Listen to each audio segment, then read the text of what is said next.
Good evening, शुभ संध्या प्रशिक्षुओं। आप सभी का स्वागत है। तहे दिल से शुक्रिया है, बहुत बहुत धन्यवाद है। हम आपके शुक्रगुजार हैं कि आप इतना प्यार और इतना स्नेह देते हैं इस फैमिली को। आशा करते हैं कि आप अपनी इस फैमिली को बहुत जल्द ही बड़ा करेंगे और यह आपका कर्तव्य होना चाहिए। जब एक हमारा कर्तव्य है आपको सही इन्फॉर्मेशन देना और सही गाइडलाइंस देना, सारे क्लास बिल्कुल फ्री में देना और टेलीग्राम पर हर एक पीडीएफ को प्रोवाइड कराना, चाहे वह यूपीटेट के प्रीवियस ईयर की पेपर की बात हो या फिर सीटेट के प्रीवियस ईयर पेपर की बात हो, और अन्य classes Hindi, math, CDP, geography, polity, सबके क्लास और प्लस पीडीएफ प्रोवाइड कराना। तो आप लोग अगर अभी तक टेलीग्राम से नहीं जुड़े हैं तो आपसे यही विनती है कि आप लोग टेलीग्राम से जुड़ जाएं और फटाफट अपना जो भी स्टडी है वह सब करने लगें। और जो भी बच्चे बैक वाले हैं, चाहे वह थर्ड सेमेस्टर के पेपर देने वाले हों, चाहे फोर्थ, चाहे फर्स्ट, चाहे सेकंड और थर्ड के लिए तो मैथ बहुत जल्दी स्टार्ट करेंगे। थोड़ा सा रिजल्ट आ जाए फोर्थ सेमेस्टर का, और फोर्थ सेमेस्टर और सेकंड सेमेस्टर कि जो मैथ हैं पूरी तरीके से हमने मैराथन लगाकर ख़त्म कर दिए हैं। अगर आप लोग देखना चाहते हैं तो जुड़ जाएं, प्लेलिस्ट में आकर सारी चीज़ें देखें, लास्ट तक बने रहें अगर आपको अच्छा लगता है इन्फॉर्मेशन सारी, क्योंकि आज पूरे दिन भर का इन्फॉर्मेशन हम लाए हैं आपके लिए। यह डेली डाउट क्लास होता है आपका 9 बजे। कुछ बच्चों का जो ज़रूरी इन्फॉर्मेशन होता है उनका नाम के साथ हम उनके कमेंट पर ध्यान देकर और उस चीज़ को डिराइव करते हैं, एक्सप्लेन करते हैं यहाँ पर। और रह गई बात जो कॉमन होता है कमेंट बच्चों का, उसको हम यहाँ पर बोर्ड पे लाते हैं और लिखते हैं, प्लस जितने दिन भर के खबर होते हैं शिक्षा जगत से रिलेटेड वो भी हम आपको प्रोवाइड कराते हैं। तो थोड़ा सा आप लोग इसको शेयर जरूर करेंगे अपने साथियों के साथ और इस चीज़ को थोड़ा सा गौर करेंगे कि ये क्लास आपके लिए होता है और आप इस पे अमल करेंगे। तो चलिए आज हम जानते हैं कि आज क्या क्या खबरें हैं जो हमको जानने लायक हैं या फिर हमें जानना चाहिए। सब पर बात करेंगे, हर एक सब्जेक्ट पर बात करेंगे। आप लास्ट तक जरूर बने रहेंगे। सबसे पहले आरआरबी एनटीपीसी सीबीटी 1 रिजल्ट की बात कर लें तो आरआरबी सीबीटी 1 एनटीपीसी सीबीटी 1 का रिजल्ट है जो बच्चों वो 15/1/2022 को प्रस्तावित है, आ जाएगा। यानी कि 15 जनवरी 2022 को अगले साल के जनवरी महीने के 15वें दिन आपका रिजल्ट अनाउंसमेंट हो जाएगा। आप लोग देख सकते हैं आंसर की आ गए होंगे और कट ऑफ वगैरह की चर्चा करनी होगी तो आप कमेंट करिएगा। कट ऑफ के लिए हम सुबह ही क्लास ले लेंगे, बना देंगे इसका किस प्रकार से निर्धारण किया जाए। वैसे बहुत ही मामूली सा कट ऑफ रहने वाला इसका, मात्र 45 जनरल का और अदर का अंदाजा आप लगा सकते हैं। इसके बाद इसका सीबीटी 2 कब होगा तो 16/18/2022 को सीबीटी 2 का भी अनाउंसमेंट, यानी कि आप वेबसाइट पर, आप ऑफिशियल वेबसाइट पर आकर देख सकते हैं। अब ग्रुप डी की बात करें तो हमारे रेलवे मंत्री जी द्वारा डायरेक्ट इस पर बोला गया है, बच्चों के धरना करने के बाद ग्रुप डी बहुत जल्द ही करा जाएगा। इसका पेपर बहुत जल्द कराया जाएगा, 1-2 महीने के अंदर यह पता चल जाएगा कब होगा इसका पेपर। इन्होंने बोला है और ट्वीट किया है, बच्चों ने धरना किया था बहुत विशाल रूप से, आपने देखा होगा। दूसरी तरफ अगर बात करें यूपीटेट 28 दिसंबर को होने वाला है, ऐसा एक आर्टिकल आपने न्यूज़पेपर में पढ़ा होगा, आज के न्यूज़पेपर में, है ना, सभी बच्चे पढ़े होंगे। इसमें क्या राज है हम बताते हैं आपको। अभी ऐसी अफवाहें तो उड़ती रहती हैं और यह हमारे आम आदमी द्वारा उड़ाई जाए तो बात कुछ अलग है, लेकिन अगर मंत्री जी द्वारा उड़ाई जाए तो ये पूरे विश्व को जानना चाहिए, चाहे वह जिस भी कौम का है, क्योंकि इन जो मंत्री लोग होते हैं इनकी बातें हम बताएंगे भी। आप सारी चीज़ें सारी स्टेप वाइज समझते चलिएगा। यूपी में रिक्त पदों का ब्यौरा, एलटी ग्रुप, हम इसको अभी क्लियर कर देते हैं। एलटी ग्रुप में एलटी ग्रेड में बच्चों यानी कि भर्ती आने वाली है, जो कि डीएलएड वालों के लिए नहीं, और उसका पूरे रूप से रिक्त पदों का ब्यौरा भी मांगा गया है प्रदेश सरकार द्वारा। और उसमें बीएड छात्र ही केवल अवेलेबल होंगे या फिर एलिजिबल होंगे कह लीजिए, और बीएड छात्र उसमें अप्लाई कर सकते हैं। एलटी ग्रेड का है जिसमें कि रिक्त पदों का ब्यौरा मांगा गया है हमारे राज्य सरकार द्वारा। और रह की बात दूसरा 69,000 जो आरक्षण वाली विवाद थी बच्चों, 69,000 में भर्ती में आरक्षण विवाद था, इसमें बहुत ही एक अजीब सा मुद्दा आया है, हम आपको बताते हैं। इसमें आप देख रहे होंगे कि इसमें बहुत सारी चीज़ें, बच्चे काफ़ी दिनों से परेशान थे और जगह जगह इस पर हड़ताल या फिर धरना वगैरह हो रहा था, धरना प्रदर्शन कहीं संसद के सामने, कहीं हमारे राज्य सरकार के कि विधानसभा के सामने, ये सारी चीज़ें हो रही थी। और इस पर बड़े बड़े कि नेताओं का भी सहयोग मिला, बड़े बड़े राजनेताओं का भी इसमें सहयोग मिला बच्चों को। इस वजह से थोड़ा सा यहाँ पर बच्चों प्रदेश सरकार का मतलब प्रदेश का चुनाव है अगले साल 2022 में, 15 जनवरी से हो सकता है कि 15 जनवरी से उन्होंने ट्वीट भी किया था आपके माननीय मुख्यमंत्री जी ने कि आचार संहिता लग जाएगा। तो आपके दूसरे जो उप जिसे बोला जाता है उप मुख्यमंत्री है ना, केशव मौर्य जी, केशव प्रसाद मौर्य जी, माननीय केशव प्रसाद मौर्य जी और अनुप्रिया समेत कद्दावर नेता काफ़ी ज़्यादा इसमें होंगे बच्चों। जल्द ही प्रेस कॉन्फ्रेंस के थ्रू यह जानकारी देंगे और इन्होंने यह भी बोला है कि इसमें आरक्षण का मामला बिल्कुल सुलझा देंगे, यानी कि जो भी फैसला यह देंगे, जो भी बातें यह कॉन्फ्रेंस के थ्रू करेंगे, उसमें बच्चों के पक्ष में फैसला होगा। तो मतलब कि देखिए क्या करते हैं बच्चों, इतना तो मानना है, इतना आप मानिए न मानिए बच्चों, क्योंकि प्रदेश सरकार पूरी तरीके से एड़ी चोटी की जोर लगाई हुई है चुनाव के लिए और इस बार इनका सुपाड़ा साफ होने वाला है। इतना तो लिख कर ले लीजिए बच्चों। और इनका सुपाड़ा इस तरह से साफ करेंगे बच्चे, अगर हो सका तो बच्चों ने, तो फिर अगर यह आ गए फिर से वापस, अगर यह बीजेपी पार्टी आती है तो बच्चों के साथ वही अन्याय होगा जो अन्याय हमको अभी देखने को मिल रहा है। क्योंकि जब जब बीजेपी सरकार आई है तब तब आप इतिहास उठाकर देख लें, हमेशा बच्चों के साथ खिलवाड़ हुआ है और बच्चों का जो मतलब कि जितने भी निजी संस्थान हैं उसमें अमूनन कमी देखने को मिला है। रिक्त पदों की जो ब्यौरा था वह दर बदर कम होता चला गया। यानी कि यह प्रदेश सरकार जो इस समय फिलहाल में है वह हमेशा यही चाहती है कि जो हमारा पहल है वह, जैसे कि अगर आप चयनित होते हैं तो आपको अगर 69,000 रुपये दिया जाता है, 60,000 रुपये अमूनन दिया जाता है शिक्षक भर्ती में स्टार्टिंग में, या फिर 50,000 40,000 जो भी हो आपका, तो आपको अकेले दिया जाता है। और प्रदेश सरकार इस रूप में काम करती है जो कि कह लीजिए कि ठेके वाला काम, और यह करना चाहती है। इस वजह से निजी संस्थान को ज़्यादा महत्व नहीं देके यह मतलब कि एक तरह से कह लीजिए बच्चों जो कि हमारा सामाजिक तौर पे सोचती है। खैर इसमें तो अलग बात है, उसको सामाजिक तौर पे सोचती है तो अच्छी बात है, लेकिन उस नौकरी को क्यों ख़त्म करती है जो हमारे हक में है, उसको तो देना चाहिए बच्चों। बस आपको यह सोचना है इस बार हमें किसको लाना है किसको नहीं लाना। देखने बच्चों एक बात हम बताते हैं, अगर आप हमेशा हम लोग लोकतंत्र देश हैं, गणतंत्र हैं, लोकतंत्र तो हैं ही, अगर हम हमेशा सरकार को चेंज करेंगे तो इसमें मोनोपाली नहीं आएगी और काम बहुत बेहतरीन होगा। क्योंकि हर आगे आने वाली सरकार यही चाहेगी कि इस बार अगर हम अच्छा काम करेंगे तो हो सकता है हम आगे आ सकते हैं। अगर हम उसे आगे आने देते हैं तो इसका मतलब वो अच्छा काम की होगी तभी तो। अब अगर आप फिर से ऐसी गलती करते हैं कि यह सरकार फिर से वापस आती है, हम ये नहीं कहते कि आप इसको मत लाओ या फिर हम किसी के पक्ष में और विपक्ष में नहीं है, सिर्फ हमारा यह मानना है कि मोनोपाली नहीं होना चाहिए। मोनोपाली का मतलब बच्चों एक सरकार है, अगर फिर से वही सरकार आती है, अगर आप लोगों को पता है वो अच्छे काम नहीं कर रही है, अगर वही सरकार आएगी उसका मन बढ़ जाएगा, फिर बंदर की तरह नचाएगी हम लोग को, नाचेंगे हम लोग, कहीं वहाँ धरना होगा कहीं वहाँ धरना होगा। हमारी बहु बेटियाँ गृहिणियाँ ये सब रोड पे उतरना क्या अच्छा लगता है? नहीं ना। तो प्रदेश सरकार का बच्चों विरोध करना, हमें जैसे ही हमें मौका मिला है, या अच्छा इतना मौका है बच्चों, इसको हाथ से नहीं जाने देना है। मोनोपाली नहीं होना चाहिए। हम ये नहीं कहते आप इनको मत जिताओ, अगर आपको लगता है सही है तो फिर कोई दिक्कत नहीं, आप सारी चीज़ें करने के लिए स्वतंत्र हो। आर्टिकल नंबर 21 आपको स्वतंत्र रूप से बच्चों साथियों आपको आज़ादी देती है कि आप कुछ भी करने के लिए आप वैसी चीज़ ना करें जहाँ से दूसरे का नाक शुरू होता है वहाँ पर आपका स्वतंत्रता खत्म होती है। यह आर्टिकल नंबर 21 कहता है आप स्वतंत्र हैं कुछ भी करने के लिए, यानी कि जहाँ से दूसरे का नाक शुरू होता है बस वहीं तक आपकी स्वतंत्रता है, उसके पहले आप सब चीज़ कर लो। आपको अगर लगता है यह सही सरकार है तो आप इसको लाओ, अन्यथा फिर इस पर बहसबाजी या फिर इस पर बात करना बेकार है, क्योंकि ये प्लेटफॉर्म कुछ स्टडीज से रिलेटेड है। तो चलिए हम आगे चलते हैं।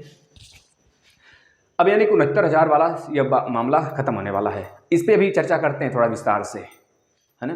पहले जान लेते हैं डीएलएड थर्ड सेम प्रमोट रद्द हो गया है बच्चों, लेकिन इसमें एक मौका हमें मिल सकता है, हम इसको शुरू से बताएंगे। आखिर जब थर्ड सेम हमको प्रमोट नहीं करना था, आपको नहीं प्रमोट करना था, हम लोग को नहीं प्रमोट करना था, तो क्यों आपने आश्वासन दिया? अगर आश्वासन तो आप ही के पद पर आसीन होने वाले आप ही के लेवल के पर्सन ने दिया है ना, तो आखिर आप कुछ क्यों उस हद तक नहीं सोचते हैं? अगर आपको डर है तो 2018 बैच वाले इसका विरोध करेंगे, क्योंकि उनको अगर एक सब्जेक्ट में बैक लगा था तो वह सुप्रीम कोर्ट गए थे, उसको खारिज किया गया था सुप्रीम कोर्ट द्वारा कि आपको एग्जाम देना पड़ेगा थर्ड का, फिर आप फोर्थ में आओगे, यानी कि अपने आगे वाले में आओगे, आपको प्रमोट नहीं किया जाएगा। अगर आप इस बात को लेकर डर रहे हैं, वो आपके कार्यकाल में हुआ था, तो इतना तो समझदार हैं ही आप सर। माननीय अनिल सर जी, आप इतना तो समझदार हैं ही, उतने उच्च पद पे हैं, जाहिर सी बात है हम लोग आपके सामने तुच्छ हैं, लेकिन इतना तो समझदार हैं ही आप कि हर सिचुएशन से और हर समय कंडीशन चेंज होता रहता है। समझदार हैं और आपके ही पद पे रहने वाले, पद पर आसीन रहने वाले, आपकी ही बराबर ओहदा के, आपके बराबर ही ओहदा के, आपके बराबर ही स्टेटस के पर्सन ने जब ऐसी बातें की है तो मतलब उसने कुछ सोच कर कहा होगा। इस बात पर आप विचार किए बिना डायरेक्टली ऐसे कैसे बोल सकते हैं कि थर्ड सेम प्रमोट नहीं होगा।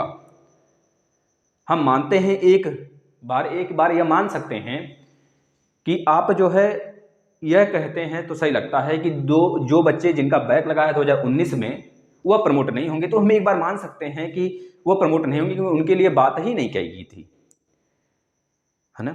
लेकिन वह बच्चे तो प्रमोट हो सकते हैं ना, और वह होने भी चाहिए।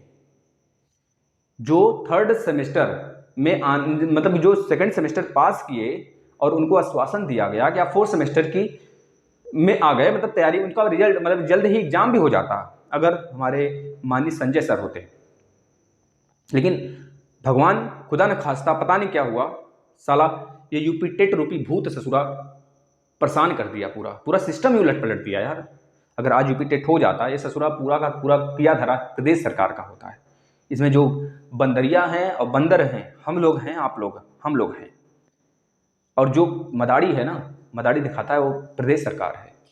इस पर तो एक मेम्स बनना चाहिए ससुराल। लेकिन इन्हें याद रखना, जो इस बार की पीएनपी सचिव हैं वो सीधा हथकंडा है।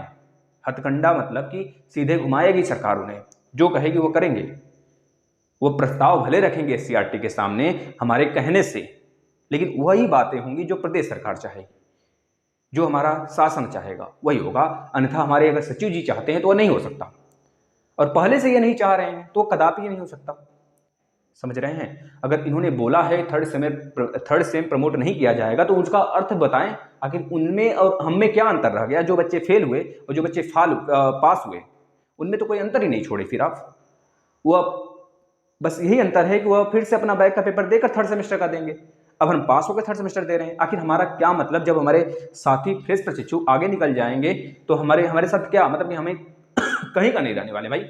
आपका यूपी टेट भी मान्य नहीं होगा बच्चों, इतना समझ लेना। क्योंकि थर्ड सेम तक हमारी मार्कशीट अगर क्लियर होती है तभी जाकर हमारा यूपी टेट सीटेट वैलिड होता है, अन्यथा कुछ वैलिड नहीं होगा। आप पेपर दे लोगे, पता है आपका मन भी नहीं लग रहा होगा, मुझे पता है। जो बच्चे इतने उत्साह से पेपर देने गए थे, अभी इतने उत्साह से वो पास हुए थे और तुरंत यूपी टेट का एक दिन के लिए उनका मौका मिला था, फॉर्म भरे थे, अप्लाई किए थे, उनको पूरी भगवान खुदा न खास्ता उनकी मेहनत बहुत ही अच्छी रंग ला रही थी, बहुत अच्छे प्लेटफॉर्म पे थी, उनको बहुत अच्छा मौका मिला था, एक तरह से सुनहरा मौका उनको दिया गया था। जो बच्चे पास हुए थे वो यही सोच रहे थे कि बहुत ही अच्छा नसीब है हमारा कि हम पास हुए, प्लस हम यूपी टेट का पेपर दे सकते हैं। अब भगवान की दया से वो बहुत ही मेहनत करने जुट गए होंगे, मुझे पता है। जो उन्होंने 1-2 महीने में नहीं किया होगा, वो 10 दिन में वो तैयार कर लिए होंगे, पेपर इतने कर लिए होंगे, उतना क्लासेस कर लिए होंगे जो हमारे द्वारा कराया गया है, तो तैयार हो गए थे। वो बच्चे बोल भी रहे थे, सर आपने जो पढ़ाया था उसी में से आया था। अच्छी बात है, मुझे अच्छा लगा, हमने पेपर भी सॉल्व कराया आपका। लेकिन खुदा न खास्ता क्या हुआ, अब फिर से उनको मतलब कि फिर से वही जिल्लतें सहनी पड़ेंगी और थर्ड सेमेस्टर का एग्जाम देना पड़ेगा। बस एक मौका और है बच्चों। कल कुछ बच्चे बोल रहे हैं, जैसे कि यह अजय यादव जी का कहना है कल धरना है। हमें तो नहीं पता कल धरना है कि नहीं धरना है, हम तो धरना तभी कराएंगे बच्चों, क्योंकि इस बार जो धरना हुआ था इसमें बहुत अच्छी प्रदर्शन बच्चों को देखने को मिला था बच्चे का, क्योंकि इसमें हर एक कौम के बच्चे थे, चाहे 17, 18, 19 तीनों बैच के बच्चे थे, और अदर बैच के 15 बैच के भी कुछ बच्चे थे, जिसमें कि शिक्षक भर्ती के लिए भी मांग हुआ था, यूपी टेट के लिए भी मांग हुआ था। आज बच्चों, आज कितना तारीख है आपका? 6 है ना? तो आज भी एक धरना हुआ था। आज 6 है ना? देख लेना एक बार, हमें भूल गया डेट ही आज, है ना? तो आज भी एक धरना हुआ था, बच्चों ने यूपी टेट की मांग की थी। यूपी टेट को मांग करते हुए बच्चों, इससे क्या हुआ, हमारे मंत्री जी डर गए। हमारे मंत्री जी तो पहले दिन ही बच्चों, जब हम रिव्यू लेने गए थे सेंटर पर, तो उसी समय हमने बोल दिया था कि जनवरी से पहले तो पेपर होगा नहीं, क्योंकि इनका पूरा ब्यौरा और कंडीशन देखते हुए यही अंदाजा हर एक आदमी लगाएगा, भाई जब तुम शिक्षक भर्ती निकाल नहीं सकते तो सबसे पहले तुम अड़चन यही डालते, यूपी टेट का पेपर न देने दिया जाए। यही हुआ, यूपी टेट का पेपर तुम देने ही नहीं दिए बंदे को, तो शिक्षक भर्ती तो दूर है, शिक्षक भर्ती तो तुम अड़चन में ला ही दिए हो। शिक्षक भर्ती नहीं निकालने का मूड है तो सीधे तुम खेलना शुरू कर दिए, बच्चों के भविष्य से खेलना शुरू कर दिए। खेले, अच्छी बात है। हम लोग का भविष्य तो खराब है ही, खैर हम लोग मजदूर हैं और मजदूर का दिमाग होता है, लेकिन याद रखना जिस दिन यह हथौड़ा उठेगा मजदूर का ना, उस दिन तुम्हारा दिमाग भ्रष्ट कर देंगे और समझ में आ जाएगा। और इस बार मौका मिला है हम लोग को, इनका दिमाग ऐसा भ्रष्ट करें बच्चों, इनका सुपाड़ा पूरा साफ कर देना है। याद रखना, आग उस दिन दिखाना है, अपने दिल की आग, भले ही चाहे जितना लोभ दें, हमें आग उस दिन दिखाना है जिस दिन बच्चों आपको मौका मिला है। याद रखना, मौके को छोड़ना नहीं है, इसको हाथ से नहीं जाने देना है, पूरा लगे रहना जोश उल्लास से। हम ये नहीं कहते अब इनको वोट मत दो, आप सब कुछ करो, इनको दो चाहे मत दो, हमसे नहीं मतलब है, लेकिन याद रखना अपने भविष्य के साथ गलत मत होने देना। आपको लगता है बच्चों, क्योंकि मोनोपाली या फिर कहीं सरकार, प्रदेश सरकार अगर चेंज होती रहती है, किसी भी राज्य की सरकार अगर चेंज होती रहती है, तो उस राज्य का विस्तार देख लेना और प्लस उस राज्य को देख लेना जिस राज्य में सरकार लगातार बनी हुई है, दोनों में अंतर देख लेना, आपको समझ में आ जाएगा। खैर अलग बात है वो चीज़। तो अब ये डरे हुए हैं बच्चों, रिक्त पदों कहाँ गया 28 दिसंबर, हम इस पे बात कर लेते हैं। थोड़ा सा विशेष रूप है, बच्चे ने, बहुत सारे बच्चों ने मैसेज भी किया था ग्रुप में भी और व्हाट्सएप ग्रुप में भी, तो हम इस पे चर्चा कर लेते हैं थोड़ा सा, फिर इसके ऊपर आते हैं। यूपी टेट 28 दिसंबर में होने वाला एग्जाम, शिक्षक भर्ती का लफड़ा तो चल ही रहा था। यहाँ पर हमारे मंत्री साहब खुद पहले बोले थे कि 26 दिसंबर को होगा, ट्वीट किए थे। भाई ये लोग गजब होते हैं, अपने बात पे अमल नहीं करते हैं यार। और इनके नीचे वाले पता नहीं क्या होता है कि पढ़े लिखे लोग भी इनके रंगों में रंग जाते हैं। भैया हम एक बार देख रहे थे इनका पूरा का पूरा बायोग्राफी, हमारे सचिव जी का, दोनों सचिव जी का, तो काफ़ी अच्छा लगा मुझे, है ना। ये लोग इतने पढ़े लिखे होकर भी अच्छी बात है, क्योंकि प्रदेश सरकार है और सरकार है जो दबा देती है इन लोगों को, और ये लोग क्या कर सकते हैं। लेकिन थोड़ा सा अनिल सर को सोचना चाहिए था, अगर यह दबाव बनाते या फिर प्रस्ताव रखते बच्चों के तरफ से, जिस प्रकार से संजय सर ने रखा था, संजय सर रहते तो मुमकिन हो जाता, 100% श्योर है कि आपका एग्जाम हो जाता, क्योंकि उन्होंने प्रस्ताव जारी किया था, वो सारी चीज़ें एक लय में लेकर चल रहे थे, वह एक अपने बच्चे की तरह ट्रीट कर रहे थे हम लोग के साथ। लेकिन क्या हुआ, खुदा ने खास्ता हम लोग की नसीब ही खराब है कि क्या हो गया, और देख रहे हैं पूरा मामला ही पलट गया, बाजी पूरी जीती हुई हार गए हम लोग बच्चों, है ना। लेकिन एक और मौका है, जैसे पेपर, क्योंकि जनवरी के पहले तो डीएलएड का किसी भी सेमेस्टर का एग्जाम नहीं होने वाला है, चाहे जुस भी हो, स्कूटनी का भी रिजल्ट नहीं आने वाला है। जनवरी लास्ट तक की बात कर लें, क्योंकि अगर स्कूटनी का रिजल्ट भी आता है तो लास्ट फरवरी या फिर मार्च स्टार्टिंग में आने वाला है। उसके बाद ही जो होगा सो होगा, पहले थर्ड सेमेस्टर के पेपर हो सकता है कराने हैं, या फिर सबका एक साथ, क्योंकि इनका बैक तो है नहीं, ये तो पास आउट हुए हैं। अब यह तय करेगी प्रदेश सरकार एक प्रकार से तय करती है, हमारे सचिव जी सिर्फ प्रस्ताव रखते हैं SCRT से यह शासन को, मतलब यह खेलते हैं बस, और सरकार इनको खेलने के लिए कंचा देती है, लो बच्चों मारो, टन टन मारते रहो, जितनी फोड़ सको फोड़ लो, जो ना फूटे वापस कर देना, क्योंकि पैसे से खरीदे गए हैं ना कंचे महंगे हो गए हैं। पहले कंचे हुआ करते थे सस्ते, अब लेकिन महंगे हैं, है ना बच्चों। प्रदेश सरकार जो आपके द्विवेदी सर हमारे जो शिक्षा मंत्री हैं, इन्होंने साफ साफ फिर से बयान दिया है, अगर आप लोग आज आर्टिकल में देखे होंगे तो उन्होंने साफ साफ फिर से बोला है कि 28 दिसंबर का आपका पेपर प्रस्तावित है। और इसके लिए बच्चों ने प्रदर्शन भी किया था, धरना भी दिया था, और यह उसी मतलब ये सोचते नहीं है, कुछ पता नहीं क्या कुछ कह देते हैं, और इनको समझ में नहीं आता आगे चल के यह बात अमल हो पाएगी या फिर नहीं हो पाएगी। आके सोचा करिए, जो कहते हैं वो करवा सकते हैं, आप करवा देंगे तो बहुत अच्छी बात है, हम तो प्रसन्न हो जाएंगे। सीटेट खुद नहीं चाहेगा कि इस बीच में यह यूपी टेट रूपी भूत ससुरा फिर से घुस गया है या फिर घुसा रहे, वो नहीं चाहेगा। हमारे सचिव जी का साफ साफ बयान आया है कि देखिए, जो पढ़े लिखे होते हैं वो यही कहते हैं बच्चों, क्योंकि उन्होंने खुद बोला हमें 3 से 4 दिन का मौका दीजिए प्रशिक्षुओं, हम सोच कर बताते हैं आपको कि यूपी टेट का डेट कब प्रस्तावित किया जाए। अगर इनके ऊपर दबाव आता है और द्विवेदी सर का बात सही हो जाता है 28 दिसंबर को, तो 28 दिसंबर को पेपर हो सकता है, ऐसी बात नहीं हो सकता। लेकिन इन्होंने बहुत ही सही सोचा है। एक तरह से बच्चे पढ़े लिखे की यही क्वालिटी होती है, जो पद पे आसीन होते हैं, मेहनत करके गए होते हैं, वह हमें मतलब कि सोच कर उत्तर देने की बात कही है। 3 से 4 दिन के बाद वो फैसला सुना देंगे, मतलब कल धरने के बाद से लेकर 3 से 4 दिन, मतलब कि आगे आने वाले 2 से 3 दिन में यूपी टेट का जो डेट है वो प्रस्तावित है, कब होगा यह फैसला हो जाएगा। उन्होंने साफ साफ बोला है यह भी कि इतना समझ लीजिए कि आपका एग्जाम 2 महीने के बाद ही होगा। 2 महीने मतलब कि दिसंबर जनवरी के लास्ट तक प्रस्तावित हो सकती है, क्योंकि यह मुमकिन है ही नहीं इस महीने, ये साफ साफ बोले हैं और हमारे सचिव जी बोले। भाई दोस्तों, आपने सुना होगा कि प्रदेश सरकार यह हमेशा बयान देती है कि आज या फिर इस साल हमारे प्राथमिक प्राथमिक शिक्षक में कहा जाए, प्राथमिक स्कूल में कहा जाए तो 50 लाख से ज़्यादा भर्तियां हुई हैं, 50 लाख से बच्चे ज़्यादा एडमिशन लिए हैं। सिर्फ प्रदेश सरकार यह दिखाना चाहती है कि हमने कितना अच्छा कारनामा किया है कि हमारे निजी संस्थान में बच्चों का एडमिशन हो रहा है। वो तो अंदर से बात कुछ और होती है, लीकेज होता है। बिहार की बात उठा लें बच्चों, तो बिहार में आप खुद देखते होंगे बच्चे 9 बजे आ जाते हैं, बच्चों में इतना ज़्यादा पढ़ने का ललक होता है, 9 बजे स्कूल खुलेगा, बच्चे 9 बजे पहुंच जाते हैं, लेकिन शिक्षक आते हैं 1 बजे। साला 2 मड़ा पैसा लेता है, इससे तो को तुरंत सस्पेंड किया गया। अभी आपने एक न्यूज और देखा होगा, कहीं हमारे यूपी में ही किसी जिले के बच्चों, अमेठी के साथ थे क्या, अमेठी के बच्चों एक शिक्षक थे जहां पर आईएएस अधिकारी का छापा पड़ा, और शिक्षा विभाग से जो रहते हैं वो गए वहां पर और टीचर को सोते हुए पाए, और बोर्ड पे एक तरह से मैप बना था, सिर्फ मैप बना था, जो कि बच्चे नीचे बैठकर अपना कुछ, कोई खाना खा रहा था, कोई लिख रहा था, कोई कुछ कर रहा था। ये सब बच्चे कम कर रहे हैं, लेकिन यहाँ पर जो आईएएस अधिकारी गए बच्चों, वह देखे जब ठर्र ठर्र मार रहा है ससुरा, उठो, और अच्छे से उसकी खिंचाई हुई। बाद में आड़े हाथ उसके साथ जो भी हुआ हो, उसके बाद से उठकर उसको समझ में आ गया होगा कि बाबा जी के ठुल्लू हो जाएंगे अब हम अगर कुछ ऐसा किए तो। और बच्चों से जब पूछने लगे हो कि बच्चों बताओ क्या होगा, ऐसे हमारी एक और आईएएस अधिकारी हैं, है ना, तो हम आपको आप वीडियो देखे होंगे बहुत सारे, कि उन्होंने भी बच्चों से जब पूछना शुरू किया, बच्चों ने कुछ नहीं बताया, लेकिन वह एक चीज़ मामूली सा समझा दिए। शिक्षक खुद बोला कि बच्चे सीखने के लिए ललक इनके में है ही नहीं, तो आईएएस अधिकारी तुरंत चौक उठाई और तुरंत बोर्ड पर एक मैप बनाकर समझा दी बच्चों को, बच्चों यहाँ पर यह राज्य है, यहाँ पर यह राज्य है। उसमें से फिर तुरंत का तुरंत बच्चों से पूछा गया और बच्चे फटाफट आंसर देने लगे। तो तुरंत शिक्षक से बोला गया, अगर आप पढ़े लिखे हैं तो इतना याद रखना, ये आपके बच्चे हैं, अगर आप अपने बच्चे की तरह ट्रीट कर सकते हैं तो अच्छी बात है, अन्यथा आप रिजाइन दे दो, आप इस्तीफा दे दो, पैसे हम नहीं दे सकते आपको, फालतू में मिलता है तुम लोग को पैसे।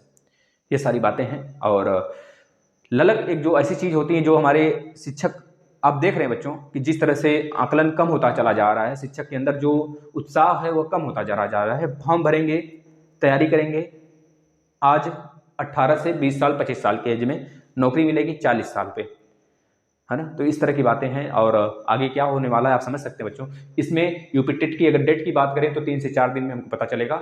यह द्विवेदी जी की बात पर नहीं चाहते हैं, वो हमारे मंत्री भले हैं, लेकिन उनको उतना ज्ञान नहीं है जितना हमारे सचिव साहब को, इतना याद रखना। भले हम तो ये कहते हैं, हम मानते हैं कि हर एक बच्चा जो थोड़ा सा टैलेंट कम होता है वो नेता ही बनता है बच्चों, याद रखना, वो नेता बन सकता है, आराम से बन सकता है नेता बनने में कोई बड़ी बात नहीं, हम आप में से ही बन सकते हैं। जब हमें प्रताड़ित किया जाएगा, प्रताड़ना दिया जाएगा हम लोग के साथ, ऐसा होगा तो उग्रवादी हत्या फत्या करो, ससुरा बनो कुछ नेता फेता, इस तरह के मामले हमारे संज्ञान में आती हैं, और यह अनुचित होता है। यह केवल हम प्रताड़ित लोग ही ऐसे करते हैं, बाद में जाके अपराधी बन जाते हैं।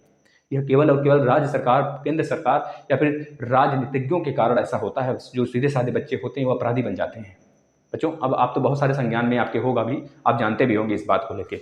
अगर बात करें हम यहाँ पर डीएलएड थर्ड सेम की प्रमोट की बात करें और डीएलएड रिजल्ट की बात करें, तो हमारे प्रदेश सरकार द्वारा, हमारे मतलब पीएनपी सचिव द्वारा बताया गया, कल के धरने में भी बहुत सारे हमारे डीएलएड के रिप्रेजेंटेटिव वहाँ पर थे, उपस्थित थे, उन्होंने बात किया उनसे, तो वह साफ साफ बोले कि आपका रिजल्ट जो डीएलएड 4th सेमेस्टर का फेस पेसिट्यू 2019 का है, और उन बच्चों का जिनका बैक लगा है उनके 4th सेमेस्टर की जो डेट है, जो रिजल्ट है, उनका 1 हफ्ते के अंदर अनाउंसमेंट कर दिया जाएगा।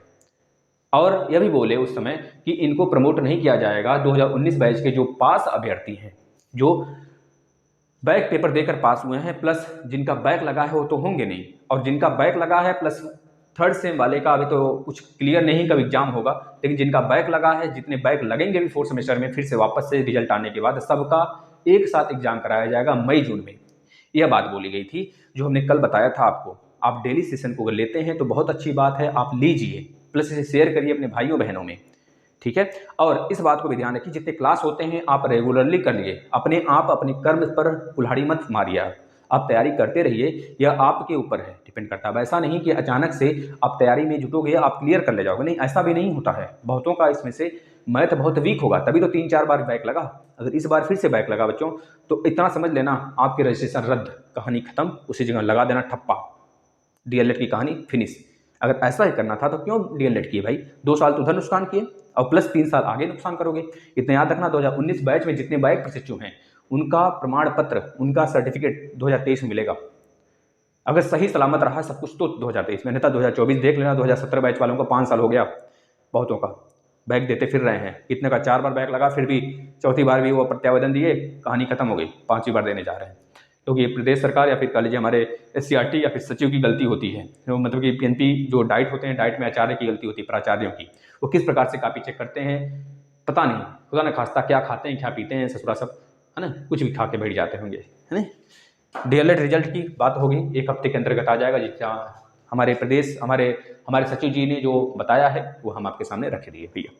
इसके बाद 4th सेमेस्टर में बैक लगने पर क्या 3rd सेमेस्टर का एग्जाम देना होगा? यह बहुत बड़ा मुद्दा है। बहुत सारे बच्चों ने कमेंट किया है कि सर 4th सेमेस्टर में बैक लगा है, हमारा बैक लग जाएगा रिजल्ट आने के बाद, तो क्या हम भी 3rd सेमेस्टर का एग्जाम देंगे? बच्चों देखो, यह ऐसा नहीं होता है, क्योंकि आपने अपना नामांकन 4th सेमेस्टर में कराया है और प्रदेश सरकार द्वारा या फिर हमारे PNP सचिव द्वारा पूरा ठप्पा लगा दिया गया है कि आप 1st सेमेस्टर देखना। पहली बात है, जिनका 2nd सेमेस्टर में बैक था क्या वो 1st सेमेस्टर का पेपर दिए? नहीं ना दिए, तो क्यों आप दोगे? इतना बताना, क्यों आप दोगे जब वह हमारा जिनका 2nd सेमेस्टर में बैक था, बैक रहने के बावजूद तब तो 1st सेमेस्टर का उनको देना चाहिए। साफ जाहिर सी बात है, उनका 1st सेमेस्टर हुआ, क्योंकि 1st में सभी प्रमोट हुए थे, वो भी प्रमोट होकर आए थे। उस समय कोई उसके आगे या पीछे कोई क्लास तो था नहीं, कोई सेम नहीं था कि वो फिर से उस एग्जाम को देंगे, पीछे बैक वाले को देंगे, पीछे अपने जो पिछला सेम उसको देंगे, नहीं ना। वो 1st सेमेस्टर में सबको प्रमोट किया गया, सब 2nd में आए, 2nd में बैक लगा तो 1st का वो नहीं दिए। इसका मतलब क्या है कि आप भी अगर बैक लगता है, खुदा न खास्ता ऐसा हो, लेकिन अगर आपका बैक लगा 4th सेमेस्टर में, फ्रेश प्रशिक्षुओं का अगर बैक लगा या फिर किसी का बैक लगा, तो अपने पिछला सेम क्यों देगा? या फिर जो बच्चे 2019 बैच के फ्रेश प्रशिक्षु अगर पास होकर आए हुए हैं, प्रमोट होकर आए हुए हैं मतलब 3rd का, तो उनको बैक लगने पर 3rd का देना पड़ेगा, ऐसा संभव नहीं है। अगर किसी गलत तरीके से हमारे साथ PNP सचिव प्लस प्रदेश सरकार प्लस शासन अगर खेल खेलती है तो कुछ हुआ अलग बात है, लेकिन याद रखना रूल तो रूल कहता है, और हमारे गाइडलाइंस में भी यही लिखे हुए हैं कि आपको नहीं देना होगा 3rd अगर बैक लगता है तो, क्योंकि उसमें आपका नामांकन तो 4th में हुआ भाई, आप तो प्रमोट होकर आए हो, आप पूरी तरीके से क्लियर हो 3rd, क्योंकि प्रदेश सरकार द्वारा यह मान लिया गया आप क्लियर हो, है ना। तो बस यही है बच्चों, आपके साथ है। और 3rd सेमेस्टर प्रमोट होने वालों के लिए बहुत जल्द हम धरने की इंतजाम करेंगे, इतना याद रखना।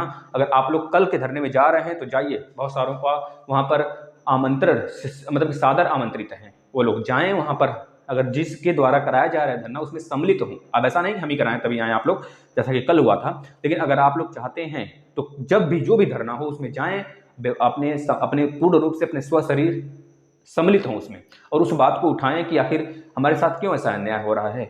भैया अगर आज आवाज़ नहीं उठाएंगे तो प्लस आगे उनकी मन बढ़ जाएगी, तो आप लोग आवाज़ उठाएं और अपने में एकता लाएं। इस वीडियो को इतना शेयर करें, या फिर सारे क्लासेस जो प्लेटफॉर्म पे आते हैं बच्चों, आप इतना शेयर करिए ना कि यह सेशन अगर एक बार जो देख लेगा वो बार बार देखने की प्रयास करेगा, क्योंकि उसको अमूमन सारी चीज़ें व्यवस्थित रूप से समझाई जाती हैं, क्रमानुसार समझाई जाती हैं, आखिर आगे क्या होने वाला है।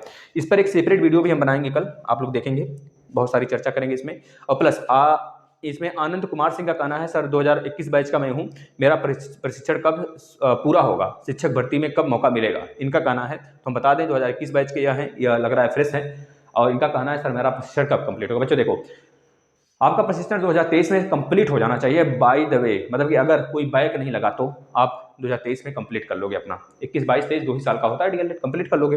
और प्लस शिक्षक भर्ती की बात करें तो शिक्षक भर्ती 22 से 5 साल जोड़ लेना, 5 2 7 27 में मिलेगा, ठीक है। और ग्रुप डी की भर्ती बहुत जल्द आने वाली। कल हमारे फ़ोन पर, हमारे मोबाइल में रात में नाइजीरिया से कॉल आया, नाइजीरिया से फ़ोन आता है, उसमें एक बच्चा बोलता है सर हमारा डीएलएड में बैक है, क्या करें। हम कहे बच्चों हमको तो लगा कोई भूत होता है ससुराई फ़ोन उन कर दिया रात में, नाइजीरिया से बोल रहा है, नाइजीरिया। उसमें लिखा रहता है, हर देश का कोड होता है ना, जैसे हमारे भारत का 91 है तो हर देश का कोड होता है, तो नाइजीरिया का कोड था, हमने देखा, चेक किया 231 था, हमने चेक किया भैया कहाँ का देश है, तो पता चला नाइजीरिया का है, अफ्रीका से। हम कहे अरे यार, नाइजीरिया मतलब कि साउथ अमेरिका है शायद, वहाँ का एक देश है नाइजीरिया, देख लेना एक बार, साउथ अमेरिका का ही है देश नाइजीरिया। नाइजर नदी नहीं, ये अफ्रीका की कंट्री है नाइजर। तो वहाँ से कॉल आया, हम कहे भैया कहाँ से बोल रहे हो, तो बोला कि सर हम आपकी वीडियो देखते हैं। हम कहे भैया बहुत सही, तू हमारी वीडियो देखते हो, अच्छी बात है, बताओ क्या काम है। तो बोला सर मेरा डीएलएड में बैक, हम क्या करें। हम कहे भैया बैक है ना, सुबह कॉल करना, ससुरा कॉल ही नहीं किया फिर सबसे, है ना। तो बस इतना याद रखना, यह भैया नाइजीरिया का है। बच्चों ऐसे ही कॉल आते रहते हैं, बहुत सारे बच्चों में खुद बहुत सारे रिकीम के बच्चे होते हैं और इसके लिए हम क्या कर सकते हैं, सबके जवाब देने के लिए तैयार ही हैं बच्चा। बस हम यही आशा करते हैं आप अपनी संख्या बढ़ाएंगे, सारे क्लासेस करिए, दिन भर के जितने क्लासेस आते हैं बच्चों, आप लोग अपने विचार से सोचिए हम क्या करें, और जब भी आह्वान किया जाता है संगठन बनाकर रखें। कल अगर धरना है तो आप लोग पहुँचे वहाँ पर, अपनी बात को रखें। धन्यवाद, गुड नाइट।